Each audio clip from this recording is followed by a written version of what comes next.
ತೂಗಿರೆ ರಾಯರ ತೂಗಿರೆ ಗುರುಗಳ ತೂಗಿರೆ ಯತಿಕೋಲ ತಿಲಕರ ತೂಗಿರೆ ಯೋಗೀಂದ್ರ ಕರಕಮಲ ಪೂಜಾರ ತೂಗಿರೆ ಗುರು ರಾಘವೇಂದ್ರರ ತೂಗಿರೆ ರಾಯರ ತೂಗಿರೆ ಗುರುಗಳ ತೂಗಿರೆ ಯತಿಕೋಲ ತಿಲಕರ ತೂಗಿರೆ ಯೋಗೀಂದ್ರ ಕರಕಮಲ ಪೂಜಾರ ತೂಗಿರೆ ಗುರು ರಾಘವೇಂದ್ರರ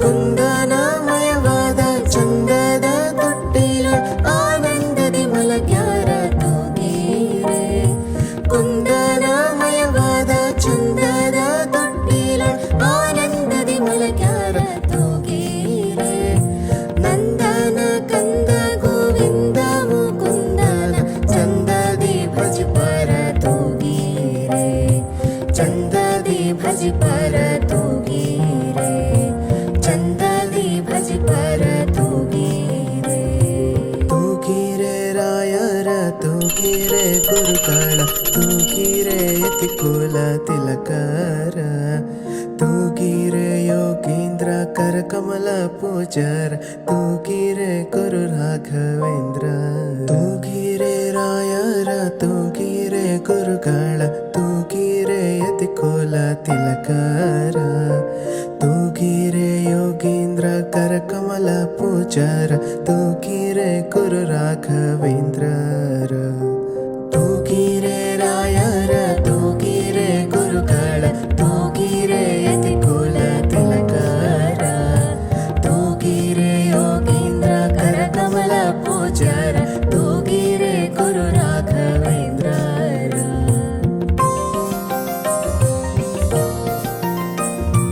ಕುಂದನಮಯವಾದ ಚಂದದ ತೊಟ್ಟಿಲ ಆನಂದದಿ ಮಲಗ್ಯಾರ ತೂಗಿರೆ ಕುಂದನಮಯವಾದ ಚಂದದ ತೊಟ್ಟಿಲ ಆನಂದದಿ ಮಲಗ್ಯಾರ ತೂಗಿರೆ ನಂದನ ಕಂದ Govinda Mukunda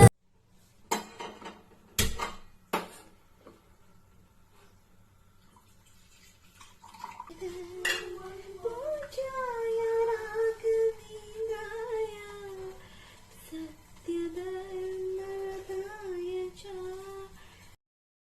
hi hello my dear friends, ಎಲ್ಲರೂ ಹೇಗಿದ್ದೀರಾ? ಎಲ್ಲರೂ ಚೆನ್ನಾಗಿದ್ದೀರಾ ಅಂತ ಭಾವಿಸ್ತಾ ನನ್ನ ಸ್ಟಡಿ ವ್ಲಾಗನ್ನು ಇಂದು ಪ್ರಾರಂಭ ಮಾಡ್ತಾ ಇದ್ದೀನಿ. ಸ್ಟಡಿ ವಿತ್ ಮೀ ಚಾನಲ್ಗೆ ಎಲ್ಲರಿಗೂ ಸ್ವಾಗತ. ನಾನು ನಿಮ್ಮ ಪ್ರೀತಿಯ ಗೆಳತಿ ಚೈತ್ರ. ಇವತ್ತು 4 ಗಂಟೆಗೆ ಎದ್ದೀನಿ. 4 ಗಂಟೆಯಿಂದ 6:30 ತನಕ ನನ್ನ ಪೂಜೆನೇ ಆಯಿತು ಫ್ರೆಂಡ್ಸ್. ಯಾಕಪ್ಪ ಅಂತಂದರೆ ಎಲ್ಲ ದೇವರುಗಳನ್ನು ತಿಕ್ಕಿ ತೊಳೆದು ಎಲ್ಲ ಕ್ಲೀನ್ ಮಾಡಿಕೊಂಡು ಮನೆ ಕೆಲಸ ಮಾಡಿಕೊಂಡು ಮನೆಯೆಲ್ಲ ಕ್ಲೀನ್ ಮಾಡಿಕೊಂಡು ಪೂಜೆ ಮಾಡೋದ್ಲಿಗೆ ಮಿನಿಮಮ್ 2.5ರಿಂದ 3 ತಾಸು ಬೇಕೇ ಬೇಕಾಗುತ್ತೆ. ಹಾಗಾಗಿ 3 ತಾಸು ಬೇಕಾಯಿತು. ಅದಕ್ಕೆ ಇವಾಗ ನಾನು ಟೀ ಮಾಡಿಕೊಂಡು ಟೆರೆಸ್ ಮೇಲೆ ಬಂದೆ. ದೇವಸ್ಥಾನ ಹತ್ರನೇ ಇದೆ ಫ್ರೆಂಡ್ಸ್, ಲಕ್ಷ್ಮೀನಾರಾಯಣ ದೇವಸ್ಥಾನ. ಹಾಗಾಗಿ ಅಲ್ಲಿ ದೇವಸ್ಥಾನದಲ್ಲಿ ಪೂಜೆ ನಡೀತಾ ಇದೆ. ಗಂಟೆನಾದ ಕೇಳಿಸ್ತಾ ಇದೆ. ಹಾಗೆ ನಾನು ಟೀ ಕುಡಿತಾ ಸ್ವಲ್ಪ ಹೊತ್ತು ಟೈಮ್ ಸ್ಪೆಂಡ್ ಮಾಡಿ ಕೆಳಗಡೆ ಬಂದು ನನ್ನ ಸ್ಟಡಿನ ನಾನು ಸ್ಟಾರ್ಟ್ ಮಾಡಿದೆ. ಇವತ್ತು ನಾನು ಫಸ್ಟ್ ಸ್ಲಾಟಲ್ಲಿ ನನ್ನ ಫಸ್ಟ್ ಸಬ್ಜೆಕ್ಟ್ನ ಯಾವುದು ಓದ್ತಾ ಇದ್ದೀನಿ ಅಂತಂದರೆ ಕನ್ನಡ ಓದ್ತಾ ಇದ್ದೀನಿ. ಇದು KM ಸುರೇಶ್ ಅವರ ಸಂವಹನ ಪುಸ್ತಕ. ಇದನ್ನು 1 ಅವರ್ ಓದಿ ಮತ್ತು ನನ್ನ ಮನೆ ಕೆಲಸಗಳನ್ನೆಲ್ಲ ಮುಗಿಸ್ಕೊಂಡು ಅಂದರೆ ಟಿಫನ್ ಮಾಡಿ ಅಡುಗೆ ಕೆಲಸ ಮಾಡಿಕೊಂಡು ಮತ್ತೆ ನನ್ನ ಸ್ಟಡಿ ಸ್ಟಾರ್ಟ್ ಮಾಡಬೇಕು. ಇವಾಗ ನಾನು ಹೋಗಿ ಹಾಲು ಖಾಲಿ ಆಗಿತ್ತು. ಮತ್ತು ಫ್ರೆಂಡ್ಸ್, ಇವಾಗ ಬಾದಾಮ್ ಡ್ರಿಂಕ್ ಕುಡಿತೀನಿ, ನನ್ನ ಫೇವ್ರೆಟ್ಟು. ಆಮೇಲೆ ಹಾರ್ಲಿಕ್ಸ್, ಬೂಸ್ಟ್ ಗಿಷ್ಟೆಲ್ಲ ನನಗೆ ಇಷ್ಟ ಆಗಲ್ಲ. ಬೋರ್ಮಿಟಾ ಬೂಸ್ಟ್ ಎರಡೂ ಇಷ್ಟ ಆಗಲ್ಲ. ಹಾರ್ಲಿಕ್ಸ್ ಇಷ್ಟ ಆಗುತ್ತೆ, ಒಂದು ಬಾದಾಮ್ ಡ್ರಿಂಕ್ ಇಷ್ಟ. ಇವಾಗ ನಾನು ಬಾದಾಮ್ ಡ್ರಿಂಕ್ ಕುಡಿತೀನಿ.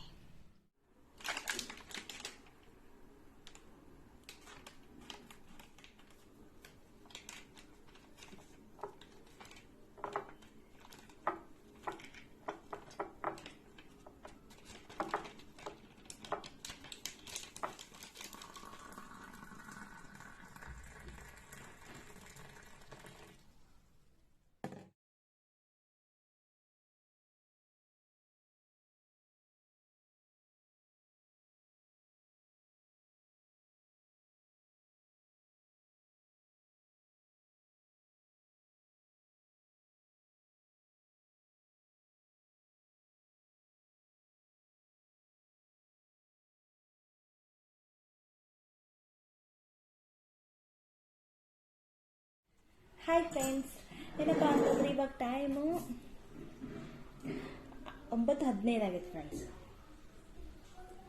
9:15 ಆಗೈತಿ. ನಾನು 9:15ರಿಂದ 10:15ವರೆಗೂ ನಂದು 1 ಅವರ್ ಸ್ಟಡಿ ಮಾಡ್ತೀನಿ. ಆಮೇಲೆ ಸ್ವಲ್ಪ ಕೆಲಸ ಐತಿ, ಬಟ್ಟೆ ವಾಶ್ ಮಾಡೋದೈತಿ. ನಾನಿನ್ನೂ ಬಟ್ಟೆ ವಾಶ್ ಮಾಡಿಲ್ಲ. ಬಟ್ಟೆ ವಾಶ್ ಮಾಡಿಕೊಂಡು ಮತ್ತೆ ನನ್ನ ಸ್ಟಡಿ ರೂಮ್ ಅಂತೂ ಫುಲ್ ಗಲೀಜಾಗೈತಿ ಫ್ರೆಂಡ್ಸ್. ಅಲ್ಲ ರೂಮಿಗೆ ಹೋಗೋಕ್ಕೆ ಆಗ್ತಾಯಿಲ್ಲ. ನಾನು ನೋಡಿರ್ಬೋದು ನೀವು ನನ್ನ ವಿಡಿಯೋದಲ್ಲಿ.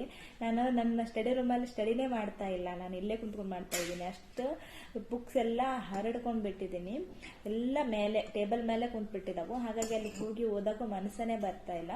ಅದಕ್ಕೆ ನಾನು ಫಸ್ಟ್ ಇವಾಗ 1 ಅವರ್ ಸ್ಟಡಿ ಆದಮೇಲೆ ಏನು ಬಟ್ಟೆ ವಾಶ್ ಮಾಡಿ ಮನೆ ಸ್ವಲ್ಪ ಕ್ಲೀನ್ ಮಾಡ್ತೀನಿ. ಇವತ್ತು ಮಮ್ಮಿ ಬರ್ತಾರ, ಮತ್ತು ಮನೆ ಹಿಂಗೆ ಇಟ್ಕೊಂಡ್ಯಾ ಅಂತ ಬೈತಾರ. ಹಾಗಾಗಿ ಸ್ವಲ್ಪ ಮನೆ ಕ್ಲೀನ್ ಮಾಡ್ಕೊತೀನಿ. ರೂಮ್ ಅಂತೂ ಫುಲ್ ಕ್ಲೀನ್ ಮಾಡಿಸಿ ಇಟ್ಕೊಂಡು ಮತ್ತೆ ನನ್ನ ಸ್ಟಡಿನ ನಾನು ಸ್ಟಾರ್ಟ್ ಮಾಡ್ತೀನಿ. ಓಕೆ ಫ್ರೆಂಡ್ಸ್, ಇವಾಗ ನಾನು ಕನ್ನಡ ಅಂತೂ 1 ಅವರ್ ಕಂಪ್ಲೀಟ್ ಮಾಡೀನಿ. ಇವಾಗ ಕಂಪ್ಯೂಟರ್ ಅಥವಾ ಇಂಗ್ಲೀಷ್ ಅಥವಾ ಕಂಪ್ಯೂಟರ್ ಓದ್ಕೊತೀನಿ. ಸ್ಟಾರ್ಟ್ ಮಾಡೋಣ.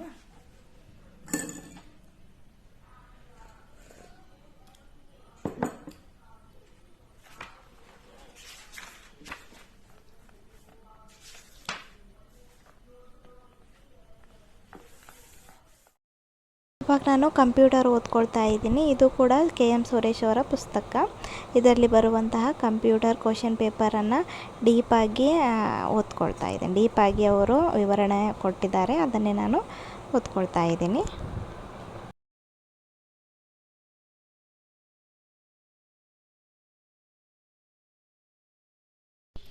ಓಕೆ ಫ್ರೆಂಡ್ಸ್, ಟೈಮ್ ಇವಾಗ 10:16 ಆಯಿತು. 1 ಅವರ್ ಕಂಪ್ಯೂಟರ್ ಸ್ಟಡಿ ಆಯಿತು. ಇವಾಗ ನಾನು ನನ್ನ ಸ್ಟಡಿನ ಎಂಡ್ ಮಾಡಿ ನನ್ನ ಕೆಲಸಗಳನ್ನೆಲ್ಲ ಕಂಪ್ಲೀಟ್ ಮಾಡಿಕೊಂಡು ಮತ್ತೆ ನಾನು ನೆಕ್ಸ್ಟ್ ನನ್ನ ಸ್ಟಡಿನ ನಾನು ಸ್ಟಾರ್ಟ್ ಮಾಡ್ತೀನಿ.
ಹೆಲೋ ಫ್ರೆಂಡ್ಸ್, ಇವಾಗ ಟೈಮ್ 11:15 ಆಯಿತು. ನನ್ನ ಸ್ಟಡಿ ನಾನು ಇವಾಗ ಸ್ಟಾರ್ಟ್ ಮಾಡ್ತಾ ಇದ್ದೀನಿ. ನಾನು ಫಸ್ಟ್ ಹಿಸ್ಟ್ರಿ ಓದ್ತೀನಿ ಫ್ರೆಂಡ್ಸ್. ಇದನ್ನು ಕಂಪ್ಲೀಟಾಗಿ ಮುಗಿಸ್ಕೊಂಡ್ಬಿಡ್ಬೇಕು ಫ್ರೆಂಡ್ಸ್. ಯಾಕಂದರೆ VAO ಎಕ್ಸಾಮ್ಗೆ ಓದ್ಕೊಳ್ತಾ ಇದ್ದೀವಲ್ಲ, ಅದರಲ್ಲಿ ಹೇಳಿದ್ದಾರೆ ತಾನೇ ಏನಂತ, ವಿಶೇಷವಾಗಿ ಕರ್ನಾಟಕದ ಇತಿಹಾಸ ಅಂತಂದು. ಹಾಗಾಗಿ ಅಷ್ಟು ಒತ್ತು ಕೊಟ್ಟು ಹೇಳಿದ್ದಾರೆ ಅಂದಮೇಲೆ ನಾವು ಅದನ್ನು ಕಂಪ್ಲೀಟಾಗಿ 1 ಟೈಮ್ ಆದರೂ ಓದ್ಕೋಬೇಕಾಗುತ್ತೆ. ಹಾಗಾಗಿ ನಾನು ಇದನ್ನು ಕಂಪ್ಲೀಟಾಗಿ ಓಕೆ ಫ್ರೆಂಡ್ಸ್, ಇವಾಗ ಸ್ಟಾರ್ಟ್ ಮಾಡ್ತೀನಿ. ಇವಾಗ ನಾನು ಹಿಸ್ಟ್ರಿ ಓದ್ಕೊಳ್ತಾ ಇದ್ದೀನಿ. ಓಕೆ ಫ್ರೆಂಡ್ಸ್, ನಾನು ಇನ್ನೊಂದು ವಿಷಯ ನಿಮಗೆ ಹೇಳಬೇಕು. ಏನಪ್ಪ ಅಂತಂದರೆ, ನಾನು ನಿಮಗೆ ನಿನ್ನೆ ಹೇಳಿದ್ದೆ ರಾಜ್ಯ ಹಾಗೂ ಆಡಳಿತ ವಿಷಯದ ಬಗ್ಗೆ ಮಾಹಿತಿ ಹೇಳಿ ಅಂತ ಹೇಳಿದ್ರಲ್ಲ. ನಾನು ಸೆಕೆಂಡ್ PU ಪುಸ್ತಕದಲ್ಲಿ ಅದ್ರ ಬಗ್ಗೆ ಕೊಟ್ಟಿದ್ದಾರೆ, 3rd ಚಾಪ್ಟರ್ ಅಂತ ಹೇಳಿದ್ದೆ. ನಾನು ಸ್ವಲ್ಪ ನೋಡಿದ್ದೆ ಫ್ರೆಂಡ್ಸ್, ಅದರ ಸ್ವಲ್ಪನೇ ಇದೆ, 2-3 ಪೇಜಸ್ ಅಷ್ಟೇ ಇದೆ. ಹಾಗಾಗಿ ನಾನು ನಮ್ಮ ಸರ್ ಹತ್ರ ಕೇಳಿಕೊಂಡೆ, ಅವ್ರ ಹತ್ರ ಇದೆ ಏನೋ ಅಂತಂದು. ಅವ್ರ ಹತ್ರ ಇದೆ ಅಂತೆ. ಆ ನೋಟ್ಸ್ ನನಗೆ ಕೊಟ್ಟರೆ ನಾನು ನಿಮಗೆ ಖಂಡಿತ ನಿಮಗೂ ಕೂಡ ಶೇರ್ ಮಾಡ್ತೀನಿ. ಕಂಪ್ಲೀಟಾಗಿ ನನಗೆ ಆ ನೋಟ್ಸ್ ಕೊಡಿ ಸರ್ ಅಂತ ಕೇಳ್ಕೊಂಡಿದ್ದೀನಿ. ಅವರು ಸಹ ಕೊಡ್ತೀನಿ ಅಂತ ಹೇಳಿದ್ದಾರೆ. ಸರ್ಚ್ ಮಾಡಿದ್ದೀನಿ, ಸಿಕ್ಕರೆ ನಿಮಗೆ ಕೊಡ್ತೀನಿ ಅಂದಾರ. ಕೊಟ್ಟ ತಕ್ಷಣ ನಾನು ನಿಮಗೆ ಕೊಡ್ತೀನಿ ಫ್ರೆಂಡ್ಸ್. ಜಿಯೋಗ್ರಫಿ ಸ್ಟಡಿ ಆದಮೇಲೆ ನಾನು 1 ಅವರ್ ರೆಸ್ಟ್ ಮಾಡೋಕ್ಕೆ ಹೋದೆ, ಮಲ್ಕೊಳ್ಳೋಕೆ ಹೋದೆ. ಆದರೆ ನಂಗೆ ನಿದ್ದೆನೇ ಬರಲಿಲ್ಲ, ಯಾಕಂದರೆ ಹೊಟ್ಟೆ ಖಾಲಿ ಇತ್ತಲ್ಲ, ಅದಕ್ಕೆ ನಿದ್ದೆನೇ ಬರಲಿಲ್ಲ. ಸರಿ ಆಯಿತು ಬಿಡು ಅಂತ ಎದ್ದು ಸ್ವಲ್ಪ ಶೇಂಗಾ ಹುರ್ಕೊಂಡು ಕೇಶಿ 2 ತಾಸು ಮೆಂಟಲ್ ಎಬಿಲಿಟಿ ಕ್ಲಾಸನ್ನು ನಾನು ತಗೊಂಡೆ. ಈಶ್ವರ್ ಗಿರಿ ಸರ್ ಅವರ ಕ್ಲಾಸನ್ನು ನಾನಿವತ್ತು ತಗೊಂಡೆ. ಆಮೇಲೆ 3 ಗಂಟೆಯಿಂದ 5 ಗಂಟೆವರೆಗೂ ಈ ಕ್ಲಾಸ್ ಕಂಪ್ಲೀಟ್ ಆದಮೇಲೆ 5:15 ಮಮ್ಮಿ ಕಾಲ್ ಮಾಡಿದರು, ಬಸ್ ಸ್ಟ್ಯಾಂಡಿಗೆ ಬಂದೀನಿ ಅಂತ. ಹಾಗೆ ಕರ್ಕೊಂಬರಕ್ಕೆ ಹೋಗಿದ್ದೆ. ಕರ್ಕೊಂಡು ಬಂದು ಮಮ್ಮಿ ಜೊತೆನೇ ಮಾತಾಡ್ತಾ ಕುಂತೆ. ಅವ್ರು ಏನೇನು ತೊಗೊಂಡ್ಬಂದಿದ್ರು ಅದನ್ನೆಲ್ಲ ನೋಡ್ತಾ ಕುಂತ್ಬಿಟ್ಟೆ. ಹಾಗಾಗಿ ನನ್ನ ಸ್ಟಡಿನ ನಾನು ಕಂಟಿನ್ಯೂ ಮಾಡೋಕ್ಕಾಗಲಿಲ್ಲ. ಅದಕ್ಕೆ ನಾನು ನನ್ನ ಸ್ಟಡಿನ ಇಲ್ಲಿಗೆ ಎಂಡ್ ಮಾಡಿದೆ. ಮತ್ತು ನಾಳೆ ಬೇಗನೆ ಎದ್ದು ನನ್ನ ಸ್ಟಡಿನ ಸ್ಟಾರ್ಟ್ ಮಾಡ್ತೀನಿ ಫ್ರೆಂಡ್ಸ್. ನಾಳೆ ಬೆಳಗ್ಗೆ ನಾನು 3 ಗಂಟೆಗೆ ಹೇಳ್ತೀನಿ, early morning 3 AM. Okay friends, bye. ಈ ವಿಡಿಯೋ ಇಷ್ಟ ಆದರೆ ಲೈಕ್ ಮಾಡಿ, ಶೇರ್ ಮಾಡಿ, ಸಬ್ಸ್ಕ್ರೈಬ್ ಮಾಡಿ.